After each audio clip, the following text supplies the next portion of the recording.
Hello students, মই ৰিহান আৰু আজিৰ এই ভিডিঅ'ত মই তোমালোকক ক্লাছ 8ৰ অসমীয়াৰ পাঠ 12 নাম হ'ল সুখ। এই পাঠটোৰ সকলো প্ৰশ্ন উত্তৰ পাঠ ভিত্তিক ক্ৰিয়াকলাপৰ সকলো প্ৰশ্ন উত্তৰ মই তোমালোকক দিম আৰু সৰু আৰু ডাঙৰ দুইটা ষ্টাইলত দিম। যাক সৰুকৈ লাগে সৰুকৈ লিখি ল'বা, যাক ডাঙৰকৈ লাগে ডাঙৰকৈ লিখি ল'বা, ঠিক আছে। তোমালোকৰ এক্সাম আহি আছে, সেয়েহে মই যিমান পাৰোঁ সোনকালে ভিডিঅ'বোৰ বনাবলৈ চেষ্টা কৰি আছোঁ। তোমালোকক যদি এই পাঠটোৰ পৰা বেলেগ কিবা ভিডিঅ' লাগে, যেনেকৈ মাজৰ কুৱেশ্যনৰ ভিডিঅ' বা MCQ তেনেকুৱা যদি বেলেগ কিবা ভিডিঅ' লাগে তেন্তে মোক কমেণ্ট কৰা আৰু কমেণ্ট কৰি দিবা যে MCQ লাগে বা মাজৰ কুৱেশ্যনৰ ভিডিঅ' লাগে বা বুজাই দিয়া ভিডিঅ' লাগে, এনেকৈ কমেণ্ট কৰি দিবা, ঠিক আছে। আৰু যদি তেনেকুৱা কমেণ্ট 100টা ওপৰত আহে, 100টা নহয় 200টা টাৰ্গেট ৰাখিলোঁ, ঠিক আছে। তোমালোকে মই জানো 200টা কৰি দিবা, 200টামান যদি কমেণ্ট আহে মই তেতিয়া নিশ্চয় তাৰ ওপৰত ভিডিঅ' বনাম, ঠিক আছে। এতিয়া আজি আমি এই ভিডিঅ'টোত অকল পাঠভিত্তিক ক্ৰিয়াকলাপৰ প্ৰশ্ন উত্তৰখিনি আলোচনা কৰিম, হ'ব। চ' তোমালোকে পাঠটো পঢ়িবা, পাঠটো পঢ়ি লৈ বুজি পেলাই এই কুৱেশ্যন আনচাৰখিনি চাই ল'বা। এতিয়া 1 নম্বৰ প্ৰশ্নটো কি কৈছে, কবিতাটো শুদ্ধ উচ্চাৰণেৰে পঢ়া, তোমালোকে পঢ়িবা। 2 নম্বৰ, কবিতাটো ছন্দ লয় ৰক্ষা কৰি আবৃত্তি কৰা, তোমালোকে কৰিবা। 3 নম্বৰখিনি তোমালোকৰ পৰীক্ষাৰ বাবে ইম্পৰ্টেণ্ট। আৰু এটা কথা মই তোমালোকক কৈ আছোঁ যে তোমালোকে ভিডিঅ'টো শেষৰলৈকে চাবা, স্কিপ নকৰাকৈ, কাৰণ ভিডিঅ'টো মাজে মাজে মই কৈ দিম তোমালোকৰ কিবোৰ প্ৰশ্ন পৰীক্ষাত আহিব, কোনবোৰ নাহে, ঠিক আছে, কোনবোৰ ইম্পৰ্টেণ্ট হয় চব কৈ দিম মই,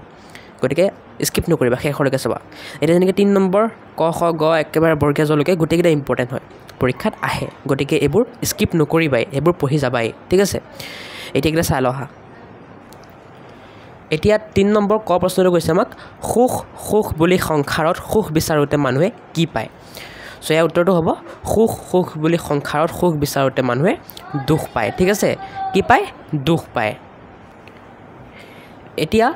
যাক এই প্ৰশ্নটোৰ উত্তৰ সৰুকৈ লাগে অকল দুখ বুলি লিখিলে হ'ল, মানে দাঁত কালাৰ কৰি দিছোঁ যে এইটো লিখিলে হ'ল অকল, ঠিক আছে। আৰু যাক ডাঙৰকৈ লাগে এজ ইট ইজ লিখি দিবা। নেক্সট খ নম্বৰ, কবিয়ে মানুহক দিনকণা বুলি কিয় কৈছে। উত্তৰ হ'ব কবিয়ে মানুহক দিনকণা বুলি মানুহে সুখ হাতত থাকিও নেদেখাৰ কাৰণে কৈছে, ঠিক আছে। এতিয়া যাক সৰুকৈ লাগে মানুহে সুখ হাততে থাকি নেদেখাৰ কাৰণে এইখিনি লিখিলে হ'ল, এইখিনি লিখি পেলাই ডায়েৰী লিখিলে হ'ল। এতিয়া নেক্সট কুৱেশ্যন গ নম্বৰ, সুখ পাবলৈ হ'লে আমি কি বলিদান দিব লাগিব। উত্তৰ লিখিবা, সুখ পাবলৈ হ'লে আমি স্বাৰ্থ বলিদান দিব লাগিব। যাক সৰুকৈ লাগে অকল স্বাৰ্থ বুলি লিখিলেই হ'ল। ঘ নম্বৰ, পৰম পিতাৰ সন্তান বুলি কাক কোৱা হৈছে। উত্তৰ লিখিবা, পৰম পিতাৰ সন্তান বুলি পৃথিৱীৰ সকলো মানুহক কোৱা হৈছে। যাক সৰুকৈ লাগে পৃথিৱীৰ সকলো মানুহক এনেকৈ লিখিলে হৈ যাব, ঠিক আছে, বাকীবোৰ লিখিব নালাগে। নম্বৰ, স্বাৰ্থৰ বাটত কিহে বিন্ধে বুলি কবিয়ে কৈছে। উত্তৰ লিখিবা, স্বাৰ্থৰ বাটত দুখৰ কাঁইটে বিন্ধে বুলি কবিয়ে কৈছে। যাক সৰুকৈ লাগে অকল দুখৰ কাঁইটে লিখিলে হ'ব। প্ৰথম 6 নম্বৰ, সুগন্ধি কুসুম ক'ত ফুলে। উত্তৰ হ'ব সুগন্ধি কুসুম নিস্বাৰ্থৰ বাটত ফুলে, ঠিক আছে। গতিকে যাক সৰুকৈ লাগে অকল নিস্বাৰ্থৰ বাটত লিখিলেই হৈ যাব এইটো কুৱেশ্যনৰ বাবে। এতিয়া দ্বিতীয় 6 নম্বৰ, জীৱনটো অকল নিজৰ নিমিত্তে নহয় তেনেহ'লে কাৰ বাবে। উত্তৰ লিখিবা, পৰৰ কাৰণে, ঠিক আছে। এইখিনি লিখিলে হৈ যাব, যাক সৰুকৈ লাগে ডাঙৰকৈ লাগে এইখিনি লিখি দিবা ডাইৰেক্ট। বৰ্গীয়া 1 নম্বৰ, কি কৰিব পাৰিলে সংসাৰৰ পৰা দুখ নোহোৱা হ'ব। উত্তৰ লিখিবা, নিস্বাৰ্থভাৱে পৰক আপোন কৰিব পাৰিলে সংসাৰৰ পৰা দুখ নোহোৱা হ'ব। যাক সৰুকৈ লাগে নিস্বাৰ্থভাৱে পৰক আপোন কৰিব পাৰিলে এইখিনিলৈকে লিখিলেই হৈ যাব। এতিয়া ষ্টুডেণ্টছ মই তোমালোকক সৰুকৈ লিখিবতো দি আছোঁ, কিন্তু পাৰিলে তোমালোকে ডাঙৰকৈ লিখিবা, ঠিক আছে। কিয়? কাৰণ ডাঙৰকৈ লিখিলে তোমালোকৰ 1 নম্বৰো কাটিব নোৱাৰে, কিন্তু সৰুকৈ লিখিলে মানে হাফ বা 1 এনেকৈ কাটিব পাৰে, ঠিক আছে। সেইকাৰণে মই তোমালোকক পৰামৰ্শ দিম, তোমালোকে পাৰিলে ডাঙৰটো কৰিবা, আৰু যদি নোৱাৰা তেন্তে সৰুটো কৰি যাবা। আৰু একো নিলিখাতকৈ পৰীক্ষাত কিবা এটা লিখাটো ভাল ন। এতিয়া 3 নম্বৰখিনি হৈ গ'ল, যিবোৰ পৰীক্ষাৰ বাবে ইম্পৰ্টেণ্ট হয়। এতিয়া 4 নম্বৰটো, কবিতাটোৰ মূল ভাৱ নিজৰ কথাই লিখা, এইটো পৰীক্ষাৰ বাবে ইম্পৰ্টেণ্ট হয়, পৰীক্ষাত খুবেই আহি থাকে এইটো কুৱেশ্যন, ঠিক আছে, মূল ভাৱ। এতিয়া তোমালোকে মূল ভাৱত এইটো ডাইৰেক্টলি লিখিলে হ'ল, এইখিনিৰ পৰা এইখিনি ডাইৰেক্টলি লিখিলে হ'ল, আৰু লিখি পেলাই লাষ্টত লিখি দিবা সংক্ষেপত এয়াই কবিতাটোৰ মূল ভাৱ, ঠিক আছে। মই ইয়াত বাৰু লিখি দিছোঁ, চোৱা। তোমালোকৰ মানে যাৰ যাৰ বহীত লিখিব মন নাই কিতাপৰ পৰা ডাইৰেক্ট পঢ়ি ল'ব পাৰিবা, সেই তাত যি আছে মই সেয়াই লিখি দিছোঁ, ঠিক আছে। এনেকৈ লিখি পেলাই লাষ্টত লিখি দিবা সংক্ষেপত এয়াই কবিতাটোৰ মূল ভাৱ, হ'ব। এতিয়া এইটোতো মূল ভাৱটো যাক ডাঙৰকৈ লাগে তাৰ কাৰণে, যাক সৰুকৈ লাগে সিহঁতে এই হালধীয়া কালাৰটো লিখিলে হৈ যাব। প্ৰকৃত সুখ আমি আনৰ সুখ দুখত অংশীদাৰ হ'লেহে পাব পাৰোঁ আনৰ বাবে কান্দিব জনা মানুহে কান্দোনতো সুখ পায় নিজক আনৰ মাজত বিলাই দিয়া নিস্বাৰ্থ হৈ পৰক সেৱা কৰাৰ মাজেদিয়েই জীৱনৰ অৰ্থ আৰু সুখ উপলব্ধি কৰিব পাৰি সংক্ষেপত এয়াই কবিতাটোৰ মূল ভাৱ ঠিক আছে যাক সৰুকৈ লাগে মূল ভাৱটো এনেকৈ লিখিবা আৰু যাক ডাঙৰকৈ লাগে মূল ভাৱটো একেবাৰে এইখিনি বা লৈ এইখিনিলৈকে লিখি দিবা ঠিক আছে তোমালোকৰ লগত যদি মানে কি ক'ম আৰু মুখতে অহা নাই ৰ'বা তোমালোকৰ যদি কাহ হৈ আছে মোৰ বুজিছা তোমালোকৰ যদি পৰীক্ষাত আহে তোমালোকৰ যোনটো মন যায় লিখি দিবা আৰু তোমালোকে যদি বহীত লিখিব মন নাই তেন্তে কিতাপতে চিনি ল'ব পৰা এইখিনিৰ পৰা এইখিনি মই সেইটোৱে লিখিছোঁ ঠিক আছে মূল ভাৱটো এইটোৱে লিখিছোঁ খালি লাষ্টত লিখি দিছোঁ এই সংক্ষেপত এই কবিতাটোৰ মূল ভাৱ অ'কে আশা কৰোঁ বুজিলা নুবুজিলে তোমালোকে এটা কাম কৰিবা আকৌ চাই ল'বা ভিডিঅ'টো এতিয়া মূল ভাৱটো আহে কিন্তু দেই মূল ভাৱত 5 বা 6 নম্বৰ আহিব নেক্সট তোমালোকৰ 5 নম্বৰ প্ৰশ্ন সংসাৰত সুখ পাবলৈ হ'লে কি কি কৰিব লাগিব কবিতাটোৰ আলমত লিখা উত্তৰ লিখিবা সংসাৰত সুখ পাবলৈ হ'লে নিস্বাৰ্থভাৱে আনক সহায় কৰিব লাগিব আনৰ সুখ দুখত ভাগিদাৰ হ'ব লাগিব আৰু পৰোপকাৰী মনোভাৱ গঢ়ি তুলিব লাগিব এতিয়া সকলো এইটোৱে লিখিবা ইয়াত থাকি সৰু আৰু নহ'ব ইয়াত থাকি সৰু যদি মই কৰিব যাওঁ কি হ'ব জানা তোমালোকৰ মেইন আনচাৰটোৱে নোসোমাব মেইন উত্তৰটোৱে নোসোমাব ঠিক আছে গতিকে সকলো এইটোৱে লিখা এইটো আৰু সৰু নহ'ব এতিয়া 6 নম্বৰখিনি শব্দৰ অৰ্থ ঠিক আছে তাৰ আগতে মই কৈ দিওঁ তোমালোকৰ 5 নম্বৰটো ইম্পৰ্টেণ্ট হয় পৰীক্ষাত আহি থাকে অ'কে 5 নম্বৰটো চাবা এতিয়া শব্দৰ অৰ্থখিনি কি হয় জানা তোমালোকৰ কিছুমান স্কুলত শব্দৰ অৰ্থ দিয়ে অসমীয়াত আৰু কিছুমান স্কুলত নিদিয়ে যাক দিয়ে তোমালোকেতো গম পাইছাই যে আমাৰ স্কুলত দিয়ে সিহঁতে শব্দ অৰ্থবোৰ চাবা সিহঁতৰ কাৰণে ইম্পৰ্টেণ্ট আৰু যাক নিদিয়ে যাৰ স্কুলত সিহঁতৰ কাৰণে শব্দ অৰ্থবোৰ ইম্পৰ্টেণ্ট নহয় ঠিক আছে এতিয়া তোমালোকে শব্দবোৰৰ অৰ্থ চাই লোৱা তোমালোকে এটা কাম কৰিব পৰা এই কিতাপত এনেকৈ লিখি ল'ব পৰা ইয়াত খালী জেগা আছে যে তাত বা তোমালোকে বহীতো লিখি ল'ব পৰা ঠিক আছে এতিয়া দিন কণা শব্দটোৰ অৰ্থ হ'ল দিনতে নেদেখা স্বাৰ্থ মানে নিজৰ লাভ বলিদান মানে ত্যাগ থিত মানে স্থিৰ হিত মানে মংগল সন্তোষ মানে আনন্দ গাই গোটা পেটে ভঁৰাল মানে স্বাৰ্থপৰ পবিত্ৰ মানে শুদ্ধ তৰি মানে নাও যথাৰ্থ মানে উপযুক্তভাৱে বৰত মানে ব্ৰত পৰমপিতা মানে ঈশ্বৰ নিস্বাৰ্থ মানে স্বাৰ্থ নথকা উৰ মানে শেষ অভাৱ মানে লাগতিয়াল বস্তু নথকা পমি মানে আলি যোৱা নহয় গলি যোৱা কি কৰিবা এতিয়া লিখোঁতে সময়ত কেতিয়াবা মিষ্টেক হৈ যায় তোমালোকে জানাই ন টাইপিং কৰা কিমান কষ্ট গলি যোৱা ঠিক আছে পমি যোৱা নহয় পমি মানে গলি যোৱা ঠিক আছে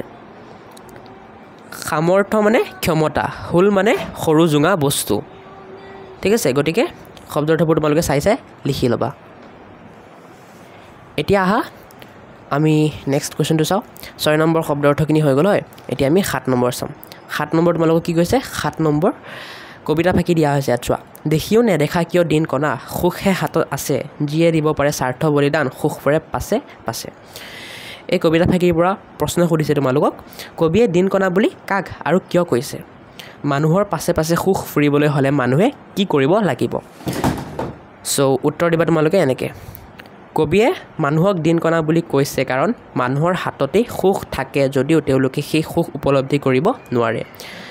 মানুহৰ পাছে সুখ ফুৰিবলৈ হ'লে মানুহে স্বাৰ্থ বলিদান দিব লাগিব এতিয়া এইটো কুৱেশ্যনৰ কাৰণে মই আৰু সৰু কৰা নাই উত্তৰটো ঠিক আছে এইখিনি উত্তৰে লিখিবা চবেই ইয়াত থাকি সৰু আৰু হ'ব নোৱাৰে আৰু এই 7 নম্বৰটো পৰীক্ষাত আহে ইম্পৰ্টেণ্ট হয় নেক্সট তোমালোকৰ 8 নম্বৰ প্ৰসংগ সংগতি লগাই ব্যাখ্যা কৰা এতিয়া এইটো কাৰণে মই তোমালোকৰ এটা ডাঙৰ উত্তৰ লিখিছোঁ যিটো তোমালোকে চাব পাৰি আছা কালাৰ কৰা নাই আৰু এটা সৰু উত্তৰ লিখিছোঁ যিটো তোমালোকে চাব পাৰি আছা হালধীয়া কালাৰ কৰি দিছোঁ যাক ডাঙৰটো লাগে ডাঙৰটো লিখি ল'বা যাক সৰুটো লাগে সৰুটো লিখি ল'বা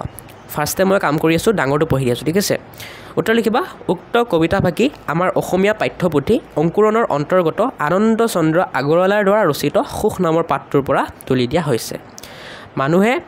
সুখ কিদৰে আহৰণ কৰিব পাৰে সেই প্ৰসংগতে উক্ত কবিতা ফাঁকিৰ অৱতাৰণা কৰা হৈছে আনৰ মাজত নিজক বিলাই দিব পাৰিলে নিজক আৱিষ্কাৰ কৰিব পাৰিলে আৰু নিস্বাৰ্থভাৱে আনক আপোন কৰিব পাৰিলে জীৱন সুখময় হৈ পৰে পৃথিৱীখনেই আমাৰ ঘৰ আমি সকলোৱে ভাই ভনী এই বুলি ল'ব পাৰিলে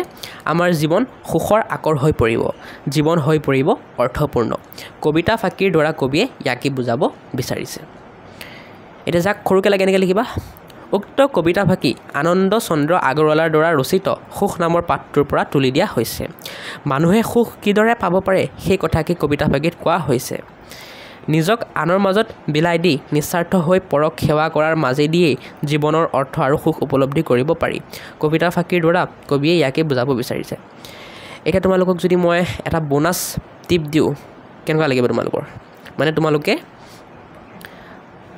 এই ডাঙৰখিনি যে এইখিনি মুখস্থ কৰিব নালাগে ঠিক আছে এই ডাঙৰখিনি মুখস্থ কৰিব নালাগে লাগিলে সৰু উত্তৰটো পাই তোমালোকে কৰি আছা বা ডাঙৰ উত্তৰটো পাই কিয় কৈছোঁ জানা চোৱা তোমালোকক যে মই মূল ভাৱটো লিখিব দিছোঁ তাতে এইখিনি আছে ঠিক আছে ফাৰ্ষ্টে মই ডাঙৰ কুৱেশ্যনটো আনচাৰ পৰা কৈ দিছোঁ ঠিক আছে ইয়াত চোৱাচোন আনৰ পৰা একেবাৰে অৰ্থপূৰ্ণলৈকে হা এইখিনি তোমালোকে যে মূল ভাৱটো মুখস্থ কৰিছিলা ইয়াতে আছে চোৱা আনৰ পৰা একেবাৰে অৰ্থপূৰ্ণলৈকে ঠিক আছে খালি তোমালোকে এইটো এক্সট্ৰাকৈ মুখস্থ কৰিলে হ'ল কবিতাফাঁকিৰ দ্বাৰা কবিয়ে ইয়াকে বুজাব বিচাৰিছে অ'কে এতিয়া যাক সৰুকৈ আনচাৰটো দিছোঁ তাৰ কাৰণে মই কৈ আছোঁ তোমালোকে নিজকে পৰা পাৰিলৈকে এইখিনি তোমালোকৰ মূল ভাৱতে আছে চোৱা মই দেখাই দি আছোঁ ৰ'বা তোমালোকক যে মূল ভাৱটো লিখাই দিছোঁ ইয়াতে আছে চোৱা ক'ত গ'ল অঁ ইয়াতে চোৱা আনৰ দেখিছা আনৰ পৰা একেবাৰে পাৰিলৈকে এইখিনিলৈকে তোমালোকে লিখিলে হ'ল বাকী তাৰপিছত তোমালোকে কবিতাফাঁকিৰ দ্বাৰা কবিয়ে ইয়াকে বুজাব বিচাৰিছে এইখিনি মুখস্থ কৰিলে হ'ল মানে তোমালোকৰ এইখিনি অলৰেডি মুখস্থ হৈ গ'ল কাৰণ তোমালোকে মূল ভাৱটো মুখস্থ যদি কৰিলা অলৰেডি মুখস্থ হৈয়ে যাব খালি এইখিনি মুখস্থ কৰিব লাগে নেক্সট তোমালোকৰ ডাঙৰকেইটাৰ কাৰণেও কৈছোঁৱেই আনৰ পৰা অৰ্থপূৰ্ণলৈকে তোমালোকৰ মুখস্থ হৈ গ'ল খালি এইখিনি পৰা এইখিনিলৈকে মুখস্থ কৰিব লাগে ঠিক আছে যদি তোমালোকৰ ভাল লাগিল ট্ৰিকটো তেন্তে এটা কমেণ্ট কৰি দিবা ঠিক আছে এটা লাইক কৰি দিবা আৰু চেনেলটো ছাবস্ক্ৰাইব কৰি দিবা নেক্সট তোমালোকৰ এনেকুৱা যদি আৰু বেলেগ প্ৰশ্নৰ কাৰণে ট্ৰিক লাগে মানে টিপছ লাগে তেন্তে মোক কমেণ্ট কৰিবা মই দিবলৈ ট্ৰাই কৰিম এতিয়া 9 নম্বৰখিনি চাওঁ বাক্য ৰচনা কৰা তাৰ আগতে কৈ দিওঁ 8 নম্বৰখিনি ইম্পৰ্টেণ্ট হয় পৰীক্ষাত আহে প্ৰসংগ সংগতি ঠিক আছে 9 নম্বৰ বাক্য ৰচনা কৰা উত্তৰখিনি চাই লোৱা স্বাৰ্থ বলিদান এইটোতে বাক্য ৰচনা কৰিবা স্বাৰ্থ বলিদান দিলেই প্ৰকৃত সুখ পোৱা যায় এতিয়া ষ্টুডেণ্টছ ভিডিঅ'টোৰ মাজতে মই কথা এটা কৈ দিওঁ তোমালোকৰ ক্লাছ 8ৰ অসমীয়াৰ গোটেইখিনি ভিডিঅ' বনাম বুলি মই ভাবিছোঁ গোটেইবোৰ চেপ্টাৰৰ তাৰে অলৰেডি কিছুমান বনালোঁ আৰু পিছৰকেইটা বনাম এতিয়া সেই সকলোবোৰ ভিডিঅ'ৰ প্লে'লিষ্টৰ লিংক মই মোৰ এই ভিডিঅ'টোৰ ডেছক্ৰিপশ্যনত দি থৈছোঁ তাৰপৰা গৈ চাব পাৰিবা তোমালোকে ডাঙৰ হৈছে এতিয়া বহুতে চাগে ভিডিঅ'ৰ ডেছক্ৰিপশ্যন খুলিব জানা কিন্তু কিছুমানে নাজানিব পৰা সেইসকলৰ বাবে মই শিকাই দি আছোঁ যেতিয়ালৈকে ইউটিউবটো আপডেট নহয় তেতিয়ালৈকে এনেকৈ খুলিব পাৰিবা ভিডিঅ'ৰ ডেছক্ৰিপশ্যন খুলিবৰ কাৰণে তোমালোকে ভিডিঅ'টো সৰু কৰি ল'বা সৰু কৰি এই MORE মোৰ অপশ্যনটো ক্লিক কৰিলে এনেকুৱা এটা পেজ অ'পেন হৈ যাব ইয়াত আকৌ এই MORE মোৰ ইয়াত MORE মোৰ অপশ্যনটো আছে ইয়াত ক্লিক কৰিলে আকৌ এনেকুৱা এটা পেজ অ'পেন হৈ যাব ইয়াতে তোমালোকে ডাউনলোড PDFৰ লিংক পাবা য'ত ক্লিক কৰিলে তোমালোকে ক্লাছ 8 অসমীয়াৰ সকলোবোৰ চেপ্টাৰৰ PDF নোটছ পাই যাবা ঠিক আছে মানে প্ৰশ্নোত্তৰৰ PDF নোটছ পাই যাবা কিবা এটা পে' কৰিব লাগিব কিন্তু পাই যাবা আৰু এতিয়ালৈকে এইটো বনাই হোৱা নাই বনাই হ'লে মই দি দিম নেক্সট প্লে'লিষ্ট লিংক পাবা ক্লাছ 8 অসমীয়াৰ ইয়াত ক্লিক কৰিলে ক্লাছ 8 অসমীয়াৰ বাবে মই যিমান ভিডিঅ' বনাইছোঁ চব পাই যাবা পিছত মোৰ হোৱাটছএপ চেনেলৰ লিংক পাবা গৈ পেলাই ফ'ল' কৰি দিবা ইনষ্টাগ্ৰামৰো লিংক থাকিব ঠিক আছে ফেচবুকৰো লিংক থাকিব গৈ পেলাই ফ'ল' কৰি দিবা আৰু মই ভৱিষ্যতে এটা এপ লঞ্চ কৰিম বুলি ভাবি আছোঁ তোমালোকক পঢ়োৱাৰ কাৰণে যদি লঞ্চ কৰোঁ ইয়াতে লিংক দি দিম তোমালোকে গৈ ডাউনলোড কৰি ল'বা এতিয়াৰ পৰাই কৈ দিছোঁ কাৰণ তেতিয়ালৈ তোমালোকে চাগে এই ভিডিঅ'টো চাবা নে নোচোৱা হয় মানে তেতিয়ালৈকে তোমালোকে গম নাপাব পাৰা ন ঠিক সেইকাৰণে কৈ দিছোঁ এতিয়া বহুত হৈ গ'ল প্ৰমোশ্যন আহা আমি বাক্য ৰচনা কৰাখিনি আকৌ চাওঁ স্বাৰ্থ বলিদানটো মই ক'লোৱেই এতিয়া সুগন্ধিটো চোৱা সুগন্ধি দি তোমালোকে এনেকৈ বাক্য ৰচনা কৰিবা মই পঢ়ি দিয়া নাইও ডাইৰেক্ট দেখাই দিছোঁ চোৱা সেন্দৰীয়া দি এনেকৈ ভৰপূৰ দি এনেকৈ দিনকণা দি এনেকৈ মই যিমান পাৰোঁ একেবাৰে সহজ সৰল ভাষাত লিখিবলৈ চেষ্টা কৰিছোঁ আৰু যিমান পাৰোঁ সৰু সৰুকৈ বাক্যবোৰ লিখিব চেষ্টা কৰিছোঁ ঠিক আছে যাতে তোমালোকে সোনকালে মুখস্থ কৰিব পাৰা এতিয়া বাক্য ৰচনাখিনি হৈ গ'ল হয় 10 নম্বৰ নে বাক্য ৰচনাখিনি 9 নম্বৰ হৈ গ'ল এইখিনি ইম্পৰ্টেণ্ট হয় পৰীক্ষাত আহে নেক্সট কৈছে কবিতাটোত থকা জুৰীয়া শব্দবোৰ বিচাৰি উলিয়াই লিখা 10 নম্বৰ এতিয়া এইটো তোমালোকৰ পৰীক্ষাত নাহে ইম্পৰ্টেণ্ট নহয় কিন্তু যাক যাক লাগে চাই ল'ব পৰা পৰীক্ষাত নাহে এইটো ইম্পৰ্টেণ্ট নহয় ইমান চ' মই তোমালোকৰ জুৰীয়া শব্দবোৰ বিচাৰি উলিয়াই বাক্য ৰচনা কৰি দিছোঁ তোমালোকে চাব পৰা চাই লিখি লোৱা ঠিক আছে নকৰিলে একো নাই পৰীক্ষাৰ বাবে ইম্পৰ্টেণ্ট নহয় এইটো ইমান এতিয়া 11 নম্বৰ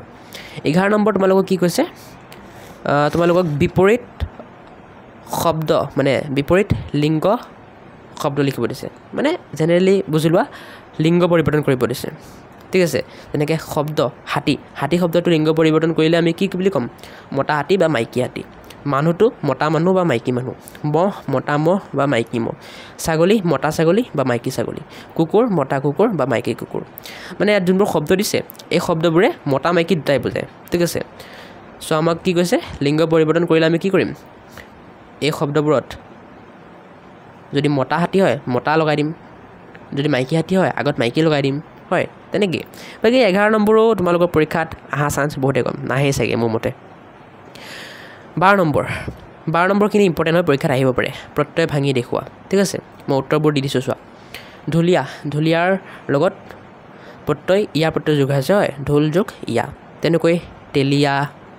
কপটীয়া পাহাৰীয়া সেউজীয়া নগৰীয়া এইবোৰৰ কাৰণে মই দি দিছোঁ তোমালোকে চাই লিখি ল'বা এতিয়া প্ৰত্যয় ভাঙাখিনি ইম্পৰ্টেণ্ট হয় আহিব পাৰে এতিয়া 13 নম্বৰ তলৰ সৰল বাক্যবোৰ যৌগিক বাক্যলৈ পৰিৱৰ্তন কৰা মানে ইয়াত যে তোমালোকক বাক্যবোৰ দিয়া আছে এইবোৰক যৌগিক বাক্যলৈ পৰিৱৰ্তন কৰিব দিছে তোমালোকে এইখিনিত পঢ়িবা ইয়াত পঢ়িলে তোমালোকে জানো অহাখিনি পঢ়িবা এইখিনি পঢ়িলে তোমালোকে অকণমান জ্ঞান পাবা কাৰ বিষয়ে জতুৱা ঠাঁচৰ বিষয়ে ঠিক আছে গতিকে পঢ়িবা এইখিনি বৰ তোমালোকৰ যদি স্কুলত বেছি মাজৰ পৰা কুৱেশ্যন কাটে ইয়াৰ পৰা কাটি দিব পাৰে হ'ব বাকী সৰল বাক্যবোৰ এতিয়া আমি চাওঁ সৰল আৰু যৌগিক বাক্য মই ডাইৰেক্ট উত্তৰবোৰ লিখি দিছোঁ ঠিক আছে এতিয়া সঁচা কথা ক'লে সকলোৱে মৰম কৰিব এইটো প্ৰশ্নত দিয়া আছে ইয়াৰ কাৰণে যৌগিক বাক্য কি হ'ব যদি সঁচা কথা কোৱা তেতিয়া সকলোৱে মৰম কৰিব তেনেকৈ ব্যায়াম নকৰিলে স্বাস্থ্য ভালে নাথাকিব এইটো কাৰণে যৌগিক বাক্য এইটো হ'ব পৰীক্ষাত প্ৰথম হোৱা বাবে প্ৰমোদক সকলোৱে ভাল পাইছিল এইটো কাৰণে যৌগিক বাক্য এইটো হ'ব ৰবীন আহিল শ্যামল নাহিল ইয়াৰ বাবে যৌগিক বাক্য এইটো হ'ব খেলুৱৈৰ দলটোৱে জিৰণি লৈ উঠি খেলপথাৰত নামিল এইটোৰ কাৰণে যৌগিক বাক্য এইটো হ'ব ঠিক আছে এতিয়া এইকেইটা পৰীক্ষাত আহিব পাৰে গতিকে চাবা বেছি ইম্পৰ্টেণ্ট বুলি নকওঁ কিন্তু আহিব পাৰে এতিয়া নেক্সট 14 নম্বৰ এটা মানে প্ৰশ্ন আছে স্বাৰ্থপৰ মানুহ আৰু স্বাৰ্থ বলিদান দিয়া মানুহৰ দুখ গুণবোৰ কেনেধৰণৰ কামত ফুটি উঠে লিখা এইটো মোৰ মতে পৰীক্ষাত অহা ইমান চান্স নাই ইম্পৰ্টেণ্ট নহয় তথাপিও যাক লাগে চাই ল'ব পৰা ঠিক আছে এইটো কাৰণে মই আৰু সৰু কৰি থকা নাই কাৰণ পৰীক্ষাত